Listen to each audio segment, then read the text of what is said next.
Bill பொதுநல வழக்கு. இது பார்த்தீங்கன்னா ஒரு தனி மனிதருக்கு எதிராக போட முடியாது.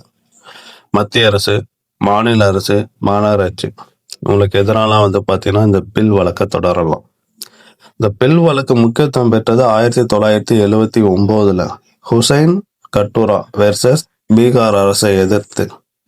அவங்க குறிப்பிட்ட கைதிகள் சில விசாரணைகளுக்கு உட்படாம நீண்ட நாளா கைதிகளாவே வாழ்றாங்க. அப்பதான் பார்த்தீங்கன்னா இந்த பில் வழக்க தொடர்றாங்க. 1979 உச்ச நீதிமன்றம் ஒரு தீர்ப்பை வழங்குது.